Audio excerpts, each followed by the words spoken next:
खम ब्रह्म।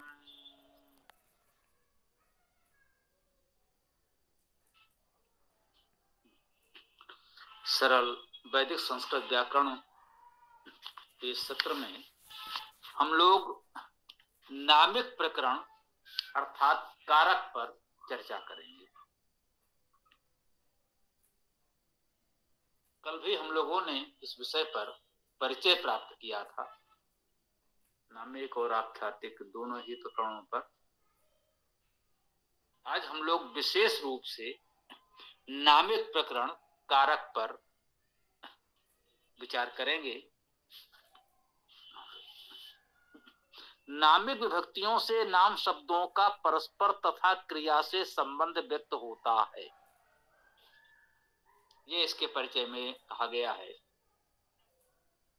इसमें ध्यान देने योग्य बात यही है कि जो परिचय में हमने ये बताया कि नामिक विभक्तियों से नाम शब्दों का संबंध व्यक्त होता है, इसीलिए इन्हें नामिक कहते हैं।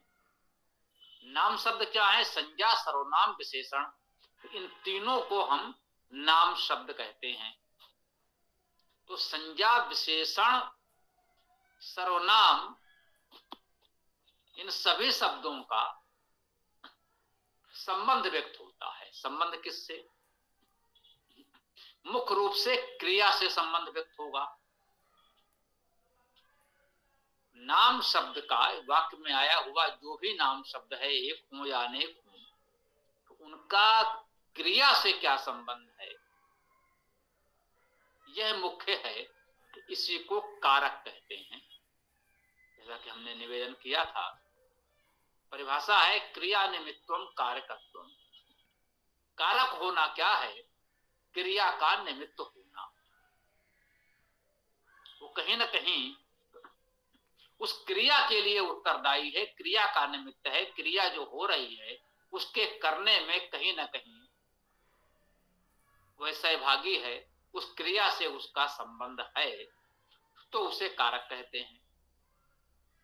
हम लोगों ने इस बात पर भी चर्चा की थी, विशेष रूप से षष्ठी विभक्ति संबंध को इस अर्थ में कारक नहीं माना जाता, क्योंकि उसका सीधा संबंध क्रिया से तो नहीं होता। क्रिया से संबंध नहीं है, इसलिए कारक नहीं कह सकते।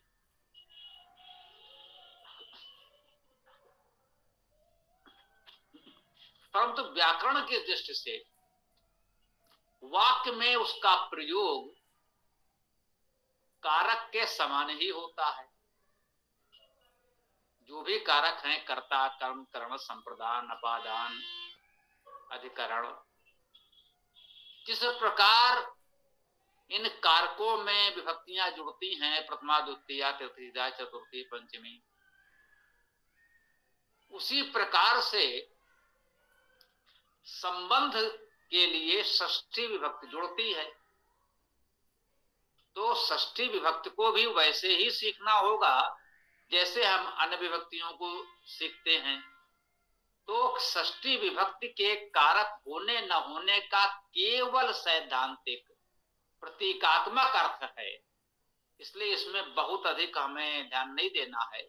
केवल एक शास्त्रीय परंपरा की दृष्टि जानकारी दी गई, और इतना हमें जानना चाहिए कि उसका संबंध सीधा क्रिया से नहीं होता, परस्पर संबंध होता है। किसी नाम शब्द का नाम शब्द से ही संबंध होता है, उसे षष्ठी विभक्ति में संबंध कहते हैं। संबंध विभक्त कह लीजिए, संबंध कारक मत कहिए, क्योंकि भाई कारक की परिभाषा कर दी है कि उसे क्रिया से संबंधित होना चाहिए, तो उसे संबंध विभक्त कह लेते हैं। षष्ठी विभक्त तो कहते ही हैं। दो नाम शब्दों का परस्पर संबंध व्यक्त होगा।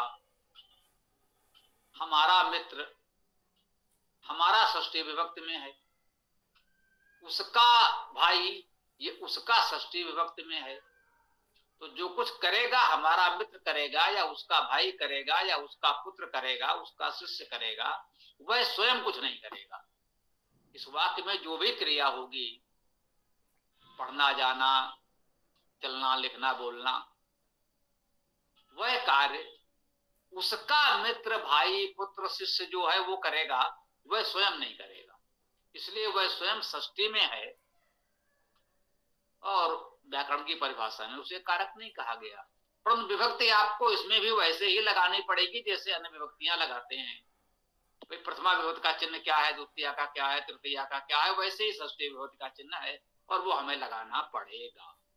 तो व्याकरण में प्रयोग के दृष्टि से तो समान है, परंतु एक परिभाषा की दृष्टि से उसका सीधा संबंध क्रिया से नहीं है, नाम शब्दों का परस्पर संबंध होता है। तो उसे संबंध विभक्त षष्ठी विभक्त कह लीजिए, कारक मत कहिए, कोई बात नहीं। इतना अंतर जानना भी चाहिए, शेष प्रयोग एक समान होंगे। कल भी इसकी चर्चा की।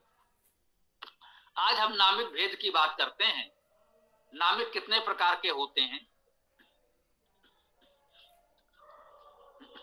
नामिक विभक्तियां 8 प्रकार की मानी गई।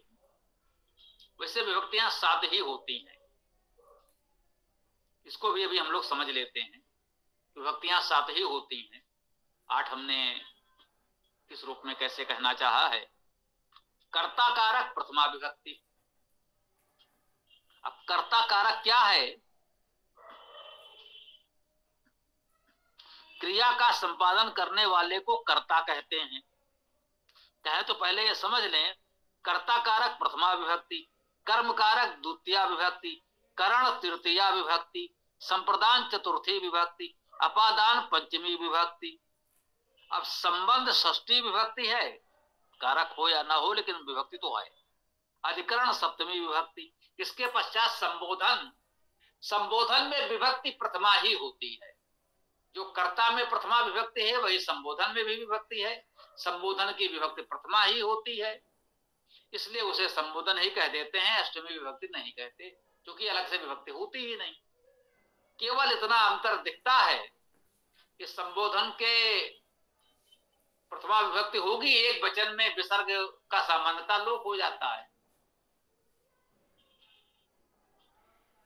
कर्ता कारक प्रथमा विभक्ति एक वचन में उसका विभक्ति चिन्ह विसर्ग है, संबोधन में नहीं लगता, केवल इतना सा अंतर है, इसलिए अष्टमी नहीं कहते। विभक्तियां 7 ही हैं, संबंध भी है वो प्रथमा विभक्ति में ही है, फिर भी दे दिया गया, थोड़ा समझ ले। संबोधन भी कुछ होता है, तो किसी को संबोधित करते हैं तो संबोधन हो जाता है एक प्रकार से, प्रथमा ही है, करता ही है, करना तो उसी को है, संबोधित उसी को किया जा रहा है। तो जैसे भी समझ लें। तो सबसे पहले है कर्ता, कर्ता कारक प्रथमा विभक्ति। इसे समझें, क्रिया का संपादन करने वाले को कर्ता कहते हैं। अर्थात जो कुछ क्रिया हो रही है उसे कर कौन रहा है उसे कर्ता कारक कहेंगे, जो कर रहा है। विभक्त का चिन्ह विसर्ग है, एक वचन में तो विसर्ग ही है, द्विवचन में औ है और बहुवचन में आह है। ये कहीं कहीं अस्वर्णा नी भी होता है। अभी हम यहां आपको ये विस्तार से नहीं बता रहे हैं कि ये कहां ये होगा कहां वो होगा। जिसे इतना बता दिया आपको कि विसर्ग भी है और भी है, विसर्ग तो एक वचन में है और द्विवचन में है। आगे इस सबका विवेचन आएगा तब हम इसको समझेंगे। उदाहरण के लिए कहा गया सह नगरम गच्छति। सह अर्थात वह नगर को जाता है, तो ये वह यही कर्ता कारक प्रथमा विभक्ति में है और सह में ये विसर्ग लगा भी है। सा के स्थान पर हम बालका, छात्रा, जना, देवा आदि कुछ भी कह सकते हैं, रूप यही रहेगा। विसर्ग लगा हो, शब्द मूल होगा, प्रातिपदिक उसमें विसर्ग लगा होगा, एक वचन करता तो बन ही। सरलता के लिए भी उसकी पहचान परिभाषा समझ लें, फिर इन विभक्तियों के व्यापक प्रयोग हम लोग जाने समझेंगे। दूसरा है कर्म, कर्म कारक द्वितीया विभक्ति। अब क्रिया का निकटतम लक्ष्य कर्म होता है, करने वाला तो करता है, लेकिन उस क्रिया का जो लक्ष्य है, उद्देश्य है,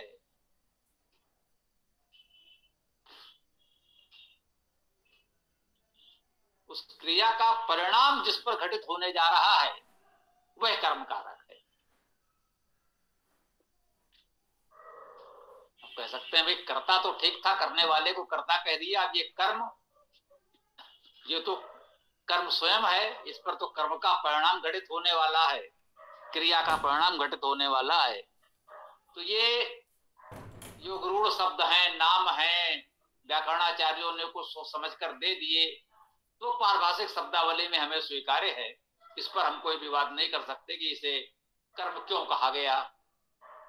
कर्म कहा गया उसकी एक स्पष्ट परिभाषा है, हमें वो समझना होगा कि कर्म किसे कहा गया। तो इसमें विभक्त चिन्ह अम में सामान्यता मां का लोप भी हो जाएगा। देवम,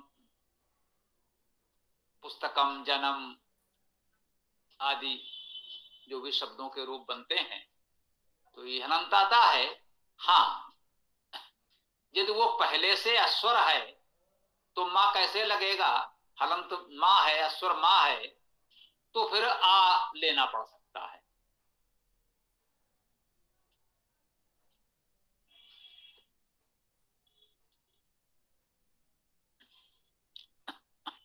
और जैसे कर्ता में था, प्रथमा में था, वैसे ही द्वितीया में भी है। अर्थात द्विवचन में प्रथमा द्वितीया एक समान है, सामान्यता ऐसा होता है। बहुवचन में आ, अन्नी भी मान लीजिए लगभग उसी प्रकार के प्रयोग हैं।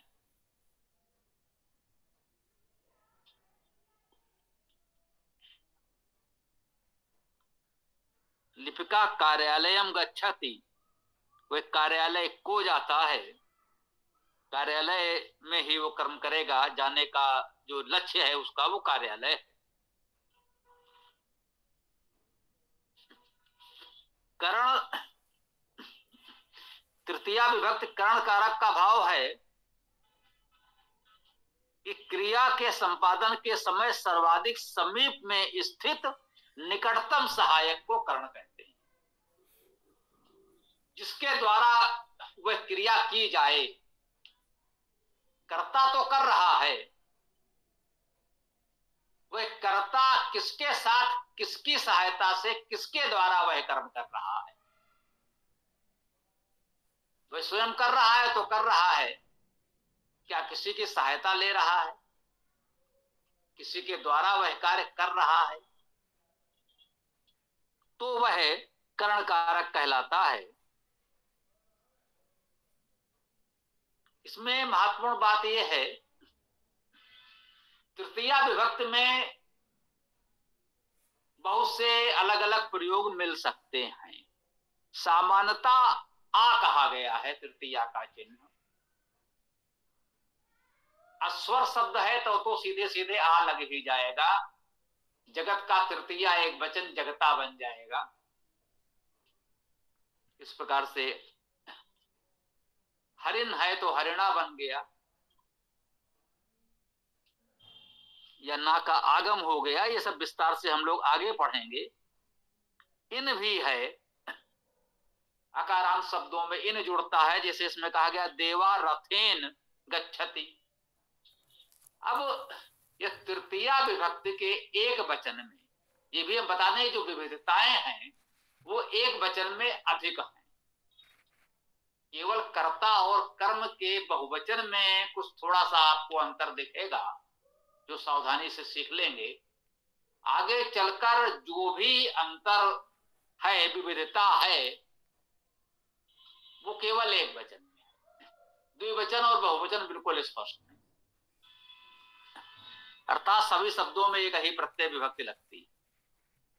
तो तृतीया के एक वचन में यदि कुछ समझ में ना आए कि क्या लगाना है हमको, तो द्वारा लगा दें। यदि हम अपनी ओर से बोल रहे हो, लिख रहे हो, तो ये भी चलेगा। द्वारा, द्वारेण चलेगा। व्याकरण से शुद्ध है, भ्रम में न पड़े। व्याकरण से भी शुद्ध है, प्रयोग में सरल है, अर्थ भी स्पष्ट समझ में आ रहा है, ऐसा कर सकते हैं। द्विवचन में सब में भ्याम लगना ही है, बहुवचन में भी लगना ही है। तो देवा रथेन गच्छति, रथ द्वारा जाता है। अब जाने का साधन उसका रथ है, निकटतम है, सहायक तमम करणम कहते हैं। कर्ण जो है वो सहायकतम, अत्यंत निकट सहायक होता है। रथ द्वारा जाता है, स्पष्ट है कि जब तक वो जाएगा उसके जाने का कार्य चलेगा, ये क्रिया जब तक होगी रथ भी उसके साथ ही होगा। जब जाने की क्रिया पूर्ण होगी तो रथ से अलग हो सकता है।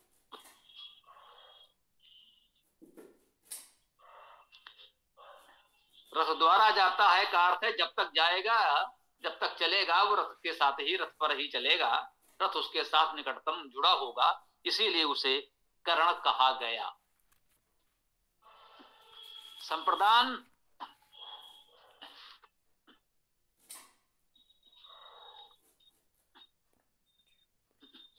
संप्रदान कारक चतुर्थी विभक्ति ये क्रिया का हेतु है। हेतु अर्थात लक्ष्य अथवा कारण। कर किस लिए रहे, जो भी क्रिया हो रही है वो किस लिए हो रही है, किसके लिए हो रही है, तो के लिए यह खड़ी बोली में बहुधा प्रयोग हो रहा है। हेतु भी कहते हैं, उसके हेतु करो, मेरे हेतु। अर्थ भी होता है तदर्थ, उसके लिए। देवार्थ, देव के लिए। पूजनार्थ, पूजन के लिए। हितार्थ, हित के लिए। तो हेतु और अर्थ का प्रयोग भी बहुलता से हो जाता है। ये वर्तमान भाषा में भी और संस्कृत भाषा में भी, दोनों में द्वारा का प्रयोग जैसे तृतीया में है वैसे चतुर्थी में ये प्रयोग भी है, सहजता से हो सकते हैं। कृते, अर्थम, हेतु इनका प्रयोग भी कर सकते हैं। और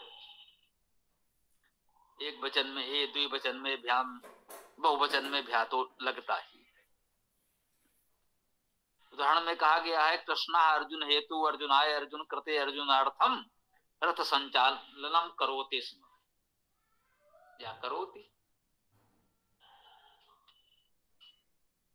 तो अर्जुनाय तो एक प्रयोग है ही, यदि अर्जुन हेतु अर्जुन कृते अर्जुनार्थम कहे तो भी ठीक है, व्याकरण से ये भी ठीक है। अब वो किस किस नियम से कैसे क्या बनेगा वो व्याकरण के जानकार बता देंगे। हम आपको इतना ही बता दे रहे हैं कि ये भी व्याकरण से ठीक है, और इसका प्रयोग कितना सरल है वो भी हमको दिख रहा है। यहाँ रथ संचालन का हेतु अर्जुन है। कृष्ण यदि रथ का संचालन कर रहे हैं तो अर्जुन के लिए कर रहे हैं, इसलिए यहाँ पर हमने उसमें संप्रदान कारक कहा। पांचवा अपादान है। हाँ, इसमें तो कुछ अर्थ समझ सकते हैं। अपा का अर्थ है दूर करना, दान देना, उसे दूर दे दिया जाए, दूर कर दिया जाए तो अपादान हो जाए। जिससे कोई व्यक्ति या वस्तुवादी अलग हो या दूर जाए उसमें अपादान कारक होता है। देखिए, रथेन गच्छति, रथ द्वारा गच्छति तो रथ के साथ रहेगा, लेकिन जब रथ से उतर जाए तो अपादान कारक हो गया, रथ से अलग हो गया। वह रथ से गया, रथ द्वारा गया, यह तृतीया विभक्ति है, कर्ण कारक है। और वह रथ से उतरा, यह पंचमी विभक्ति है, अपादान कारक है। अपादान दूर होना, हट जाना, उतर जाना। वृक्ष से पत्ते गिरते हैं तो वृक्ष से अलग हो रहे हैं तो वृक्ष में अपादान कारक है वृक्षात, वृक्षतः। जी, अपादान कारक में एक वचन में बहुत से विभक्तियां अलग अलग मिलती हैं, कहां कौन सी लगाएं सोचना पड़ेगा। आप सब में तह लगा दीजिए, चलेगा। बिना सोचे समझे किसी भी शब्द में तह लगा देंगे तो ये विभक्त सर्वथा मान्य है। किस व्याकरण के कौन कौन से सूत्र लगेंगे आप इसमें न पढ़ें, हम आपको विश्वास दिलाते हैं किसी भी शब्द में तह लगा देंगे तो यह मान्य है। पंचम्याम तसिल, पंचमी के अर्थ में ये ता लग जाता है, कहीं भी लग जाता है, इसका कोई अपवाद नहीं होता कि यहां नहीं लगेगा। हरिता गुरुता, जिसे आज के अर्थ में कहना हो दिल्ली ता, दिल्ली से,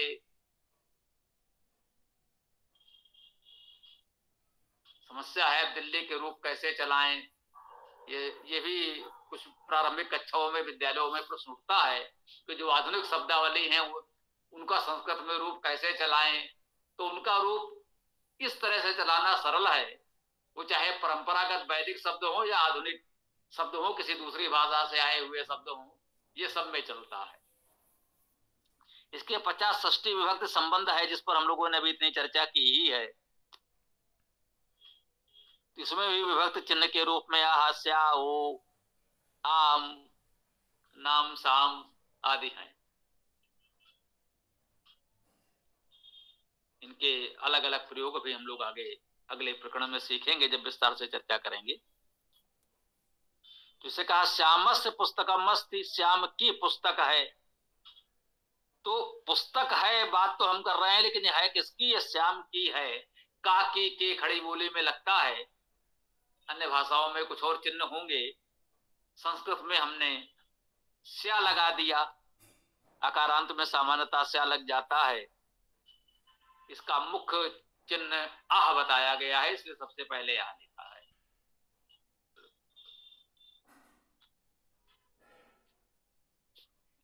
द्विवचन में ओ है और बहुवचन में आम, नाम, साम आदि जुड़ते हैं।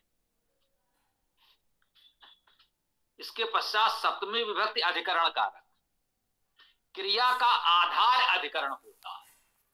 जिसके अधिकार क्षेत्र में क्रिया हो रही हो वो अधिकरण, ये समझिए।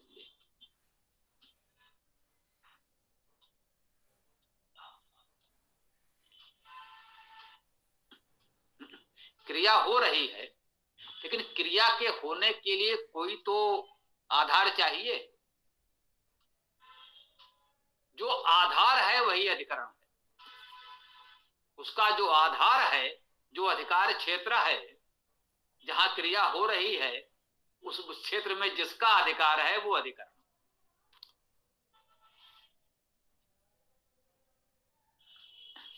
इसमें भी एक अच्छी बात है, अधिकरण के एक वचन में, जैसे मूल रूप में तो ई है, ये जगत हलंत है, केवल ई जुड़ा जगत ही हो गया, ठीक। देव अकारांत है, आ और ई जुड़े तो ए हो गया, देवे, बालके, जने बन गया। परंतु बहुत से शब्दों में ये ई कहाँ कैसे जुड़ रहा है, उसमें कुछ कठिनाइयां भी होंगी। कितनी सरलता से संधि हम लोग नहीं कर पाएंगे, या परंपरा से उसमें कुछ और पर छोटे मोटे परिवर्तन हो जाएंगे। तो बोले त्रा, सप्तम्याम त्रल, सप्तमी में सर्वत्र त्रा लगा दीजिए। नगरत्र लिखें, गुरुत्र लिखें, हरित्र लिखें, ये त्रा तो सब में चलेगा। सप्तम्याम त्रल, ये सूत्र रटने की आवश्यकता नहीं है, हमने जो बता दिया वही पर्याप्त है। पंचमी में तह और सप्तमी में त्रा सर्वत्र चलते हैं, बिना किसी भेदभाव के। वो द्विवचन में है, सो बहुवचन में है। महादेवा कश्मीरेषु, कश्मीरे शासति, कश्मीरेषु कश्मीरों में, कश्मीरेषु ये सु बहुवचन है। ये भी एक परंपरा, भावना कह लीजिए, कि लोग अपने देश के नाम में बहुवचन लगाते हैं। कश्मीर है तो एक ही प्रांत, लेकिन कश्मीर के लोग गर्व से जब लिखेंगे कश्मीर में, हम कश्मीर में रहते हैं, तो कहेंगे कश्मीरेषु। कश्मीरे, कश्मीरेषु अर्थात बहुवचन, कश्मीर का बहुवचन है, सप्तमी बहुवचन है, हम कश्मीरों में रहते हैं। तो वैसे तो उस दृष्टि से हम कहेंगे कश्मीरे कह सकते हैं, हम लोग भारते कहते हैं, भारत में भारतीय सामान्यता नहीं कहते, लेकिन ऐसी भी परंपरा है कि स्थान देश के नाम में लोग बहुवचन में प्रयोग करते हैं, करते होंगे। इसको ऐसे ही समझ लीजिए, कहीं आपको कश्मीरेशु बंगेशु लिखा हुआ मिले तो चौंके नहीं, भ्रमित ना हो, मान ले उन्होंने सम्मान में बहुवचन का प्रयोग कर लिया है, अर्थ उसका वही है, अधिकरण कारक है, में है तो है।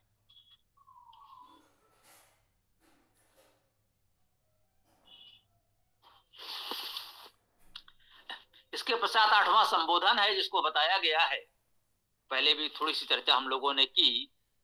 किसी को क्रिया की सूचना देने, संबोधित करने या पुकारने के लिए संबोधन का प्रयोग होता है। विभक्त चिन्ह कर्ता के ही समान होते हैं। बहुधा एक वचन में विभक्त चिन्ह का लोप होता है। शब्द के बाद संबोधन चिन्ह लगाते, ये भी जान लीजिए, संबोधन चिन्ह आदि अल्प विराम, है ना, तो इतने विराम चिन्ह हम लोग लगा रहे हैं, ये बहुत प्राचीन नहीं है।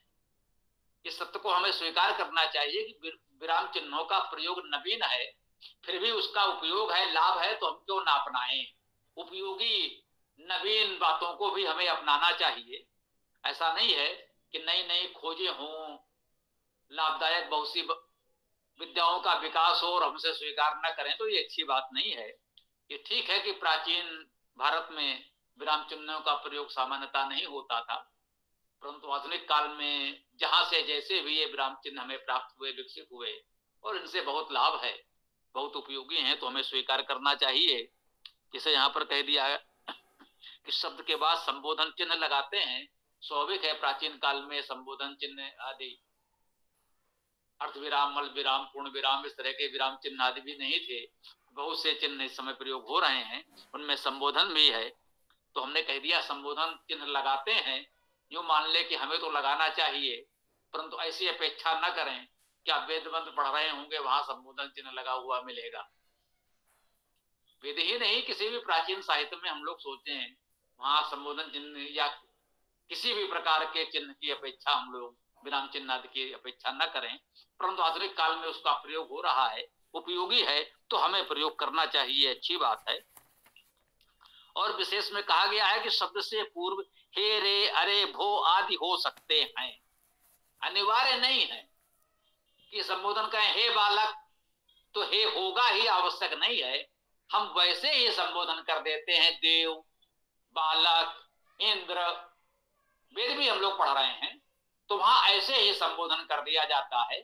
और इसीलिए कभी कभी हम लोगों को विचार करना पड़ता है, और भाष्यकारों में, विद्वानों में मतभेद भी हो सकता है कि शब्द को संबोधन में माने या कर्ता में माने, कैसे ग्रहण करें। विशेष है, विशेषण है, संबोधन है, कर्ता है, तो इसमें सब में थोड़ा बहुत विचारण इसीलिए होता है कि इस प्रकार के कोई निश्चित चिन्ह नहीं है कि वहां पर लिखा हो हे देव, तब तो देव संबोधन हो ही गया, या संबोधन चिन्ह लगा हो, तो ये अनिवार्य नहीं है। लोक व्यवहार में धीरे धीरे इस प्रकार के प्रयोग विकसित हो गए और वो उपयोगी हैं। इसलिए यदि हम अपने संस्कृत भाषा का अपने दैनिक जीवन में उपयोग करें, बोलने में, लिखने में उपयोग करें, तो हम इन सभी चिन्हों का प्रयोग करें, अच्छी बात है, परंतु ये अपेक्षा न करें कि वेद उपनिषद पुराण में हमें मिलेंगे। तो दोनों ही बातें हमें समझनी चाहिए, है ना। इसमें से कहा रमेश अत्र आगच्छ, रमेश यहाँ आओ, तो रमेश को पुकारा जा रहा है, आना का कार्य उसे करना होगा, फिलहाल हम पुकार रहे हैं। उसे ये भी कह सकते थे कि उसे बुलाओ, रमेश उसको भेजो, तो हमारे पास आएगा, तो वो रमेश तो नहीं आएगा, लेकिन रमेश उसे भेजेगा। तो संबोधन में है तो प्रथमा विभक्ति ही, परंतु एक वचन में सामान्यता विभक्ति का लोप होगा। संबोधन चिन्ह लगा सकते हैं, हे, रे आदि भी हो सकते हैं। प्राचीन साहित्य में बहुत नहीं मिलेंगे, अब मिलते हैं और प्रयोग करना चाहिए, उससे सरलता होगी, फिर ये अच्छी बात है। तो समय तो पर्याप्त हो गया, क्योंकि नवी विभक्ति अगला प्रकरण भी अभी चलते रहना है। तो अब यहाँ विराम देते हैं, अगली चर्चा हम लोग कल करेंगे। महोदय नमो नमः। मेरा एक प्रश्न है, ये जो अधिकरण वाला आपने बताया ना सप्तमी भक्ति, इसमें त्रा का नहीं मुझे समझ आया। त्रा के बारे में क्या बोला आपने? त्रा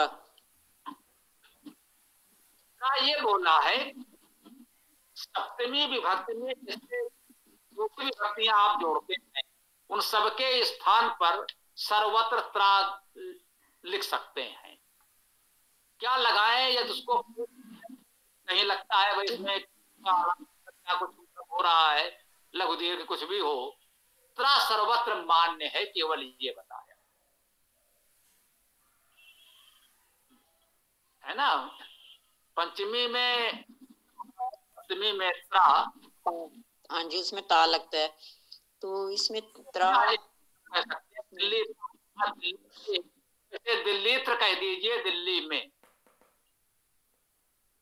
ठीक, बोलिए। क्या नहीं समझ आया, क्या लगा सकते हैं हम? त्रा, तत्र वाला त्रा, त्रि वाला त्रा कह लीजिए। ये त्रा है। ये पुस्तक आपके पास अभी पहुंची कि नहीं पहुंची? प्रयास नहीं करें। पहुंची जी, मैं पूछना चाह रही थी पुस्तक भी कहाँ से कैसे मिलेगी, ये भी पूछना चाह रही थी जी। इसकी पीडीएफ दे दीजिए, हमें पीडीएफ भेज दें तो उसी में देख लेंगे अच्छे से। नहीं, गौरव जी से संपर्क करें। भाई पुलकित जी, सीताराम जी, ये निवेदन है कि जो लिंक हम लोग दे रहे हैं उसमें फोन नंबर दे दीजिए। पहले जो वैद कक्षा की लिंक देते थे उसमें डिस्क्रिप्शन एक विवरण होता था, फोन नंबर होते थे, ग्रुपों का लिंक होता था, तो वो सब यथावत इसमें भी दें, हमारा निवेदन है, उससे अच्छा रहेगा। और कम से कम हमारा पुलकित जी, सीताराम जी, गौरव जी, ये 4 फोन नंबर तो दे ही दीजिए, तो तभी लोगों को सुविधा होगी। और ये जिस ग्रुप से आप कहीं ना कहीं वेद कक्षा ग्रुप से जुड़े होंगे उसमें देखिएगा गौरव जी होंगे, वहां से आप गौरव जी का नंबर लेकर संपर्क कर सकते हैं, गौरव जी ही आपको पुस्तक भेजेंगे। ठीक है जी, आपको भेज दी जाएगी। किसी भी ऑनलाइन माध्यम से गौरव जी को सहयोग भेज दीजिएगा, वो पुस्तक भेज देंगे। ठीक है, क्या ईसा पुत्र जी कुछ कह रहे हैं? स्वामी जी, जो त्र आया है अधिकरण का, उसमें अत्र, तत्र, सर्वत्र ये शब्द आ सकते हैं ना स्वामी जी? जी जी जी, बहुत अच्छा किया आपने, उदाहरण के रूप में बता दिया। जैसे अत्र, तत्र, सर्वत्र में जो त्रा लगा है, यही त्रा आप दिल्ली त्र, लखनऊ त्र आदि में भी लगा सकते हैं। जो कह सकते हैं कुछ नवीन शब्द हैं आज के, जिनको रहेगा कि अब इनका रूप हम कैसे क्या चलाएं, तो ये कुछ ऐसे एक सार्वभौम प्रयोग हैं जो सभी शब्दों में लग सकते हैं बिना कुछ सोचे समझे। अकारांत, इकारांत, उकारांत जैसे कोई भेदभाव किए बिना ये सब में लग सकते हैं। अत्र तत्र सर्वत्र आपने अच्छा उदाहरण दिया। ये प्राचीन काल से आधुनिक काल तक चले ही रहे हैं, सर्वनाम है यद्यपि, परंतु ये संज्ञा विशेषण शब्दों में भी त्रा और तह का प्रयोग हो सकता है। ओम। और ई के लिए ऊपरी आचार्य जी, यत्र तत्र सर्वत्र अत्र, ये अव्यय पढ़े हैं, ये अव्यय है ये शब्द। अगर हम दिल्ली में त्र लगा देंगे, जैसे आप बता रहे हैं कि सप्तमी को बताने के लिए दिल्ली में या दिल्ली त्र, तो फिर ये अत्र तत्र सर्वत्र, तो ये अव्यय है जिनमें त्र लगा हुआ है, तो फिर ये कैसे माने समझेंगे कि ये अव्यय है और ये दिल्लीत्र ये संजय शब्द में लगा हुआ है सप्तमी के लिए? बहुत अच्छा प्रश्न है। ये सरल संस्कृत व्याकरण में और परंपरागत व्याकरण में इतना ही अंतर है, यही महत्वपूर्ण अंतर है। हाँ, जैसे आपने कहा सर्व शब्द है, सर्व क्या है? सर्वनाम है। सर्व शब्द सर्वनाम है, इसका सप्तमी बनाते तो आप क्या बनाते? सर्वस्मिन होता, एक वचन में सर्वेश होता, बहुवचन में। सर्वे शब्द भी प्रयोग में आता है, सर्वे भवन्तु सुखिना। तो ये सर्व शब्द सर्वनाम है, और सर्वनाम की दृष्टि से सर्वे नहीं होना चाहिए, सर्वस्मिन होना चाहिए। परंतु वेद में तो सर्वे भी मिलेगा, सर्वस्मिन भी मिलेगा, वो तो मिलेगा ही, और सर्वत्र का प्रयोग तो आप स्वयं कर ही रहे हैं, ये तो होता ही होता है। कोई ये तो नहीं कह सकता कि सर्वत्र नहीं होता है। सर्व शब्द सर्वनाम है, ये भी आप जानते हैं, उसमें त्रा लगा है, ये भी आप जानते हैं, देख रहे हैं। और आप ये भी कह रहे हैं कि भाई ये तो अव्यय हो गया, ये बात भी बिल्कुल ठीक है, ये भी आपने सही कहा, आपकी ये बात भी सत्य है। अब निष्कर्ष क्या निकला? सर्व शब्द था तो सर्वनाम, त्रा लग गया, एक प्रकार से उसे प्रत्यय कहें, कुछ भी कह लें, विभक्त कह लें, प्रत्यय कह लें, कुछ भी नाम दे लें, एक शब्दांश त्रा जुड़ गया, अब वो सर्वत्र हो गया। अब आपने पढ़ा कि सर्वत्र अव्यय है, इसका क्या अर्थ हुआ? सर्वत्र में अब कुछ और नहीं जुड़ेगा, वो अपने आप में परिपूर्ण हो गया। सर्वत्र का प्रयोग आप जैसा का तैसा कर सकते हैं, उसका अर्थ यही होगा सर्वत्र, अर्थात सभी स्थानों पर, सब में। सर्वत्र का अर्थ सब में, सब स्थान पर। तो सप्तमी विभक्ति का अर्थ निकल आया, इसमें कुछ और जोड़ने की आवश्यकता नहीं है, अव्यय है तो यह विभक्ति ही हो गई। आप कहीं भी जब विभक्त लगाकर कोई शब्द बना देते हैं तो एक प्रकार से अव्यय तो हो ही जाता है। जब विभक्त लग गई तो उसके पश्चात उसमें कुछ और तो जुड़ने से रहा। भाई देव शब्द प्रातिपदिक है, इसमें आपने विभक्त जोड़ा तो बन गया देवम। अब देवम शब्द कैसे लीजिए कि एक प्रकार से अव्यय हो गया कि देवम में तो कुछ जुड़ने से रहा। देव शब्द तो संज्ञा है, बिल्कुल ठीक है, नाम शब्द है, नामिक शब्द है, इसमें विभक्त जुड़ गई, देवम हो गया, देवे भी हो गया, देवेशु हो गया, देवेन हो गया। तो जब विभक्त जुड़ने के बाद ये पद बना तो अब इसमें कुछ और तो जुड़ने से रहा, ये अव्यय हो गया। तो मान लीजिए कि विभक्त जोड़ने के बाद सभी शब्द अव्यय हो जाते हैं, अर्थात उसमें कुछ और नहीं जुड़ता।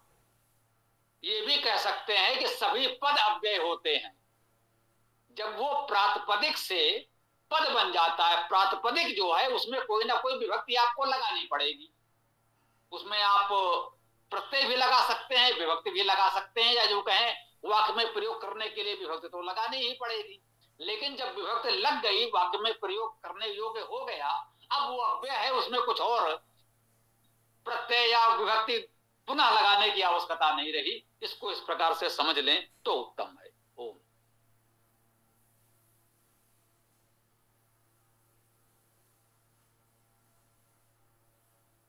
एक प्रश्न और है मेरा, एक डाउट और है मेरा। जैसे प्रथमा बालक विद्यालय जाता है तो बालक विद्यालय गच्छति, तो बालक हो गया कर्ता कारक, विद्यालय हो गया कर्म कारक, गच्छति हो गई क्रिया। ये समझ में आ गया ये तो। फिर जैसे आपने बताया तृतीया में साधन होता है कि जैसे बालक कलम से लिखता है तो कलम से वो हो गई तृतीया का करण कारक, तो वो से आ गया। लेकिन आचार्य जी जैसे कोई ऐसा वाक्य है कि जैसे बालक शिक्षक ने बालक से या छात्र से कहा, तो वहां पर जो से आ रहा है वो उसका क्या करेंगे, वो उसमें क्या लगाएंगे?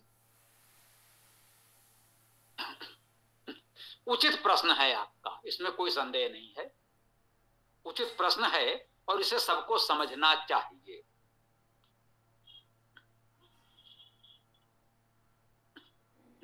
इस प्रश्न का समाधान पाने के लिए आपको एक बात यह स्वीकार करनी पड़ेगी कि विश्व में किन्हीं भी दो भाषाओं का यथावत अनुवाद नहीं हो सकता, असंभव है। ये जो हम आपको प्रतीक बताते हैं, कारक चिन्ह जिसे हम कह रहे हैं, विभक्त चिन्ह कह रहे हैं, ये समझने के लिए है, इसे अक्षरशः नहीं उतारा जा सकता। जैसे से आपने कहा, छात्र से कहा, ये वास्तव में है तो कर्म कारक। कहने का जो निकटतम साध्य है, लक्ष्य है, वो छात्र है। अध्यापक जो कह रहा है, इस कथन का, कहने का, इस क्रिया का लक्ष्य छात्र है, इसलिए उसमें होगा कर्म कार्य। तो होना चाहिए छात्र को कहा।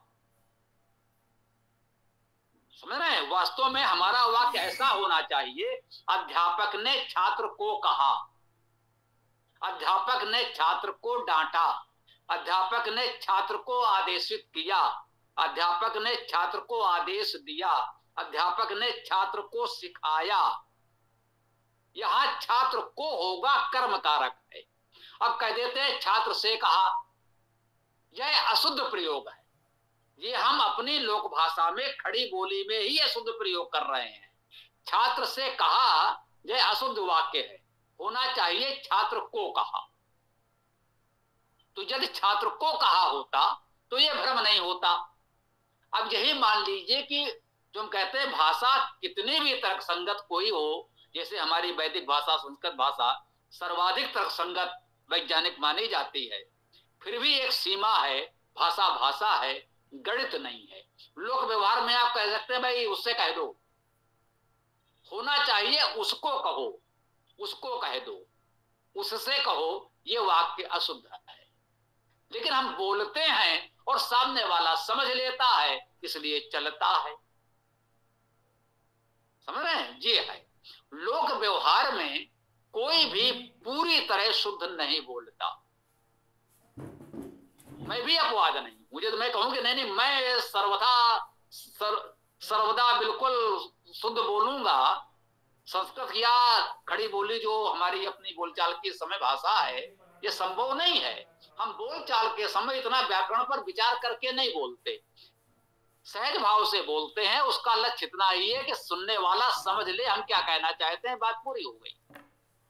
और जब हम इस तरह लिखत पढ़त में व्याकरण की चर्चा करेंगे, तब हमें यह ध्यान रखना होगा, हमें कहना होगा अध्यापक ने छात्र को कहा, छात्र से कहा अशुद्ध है।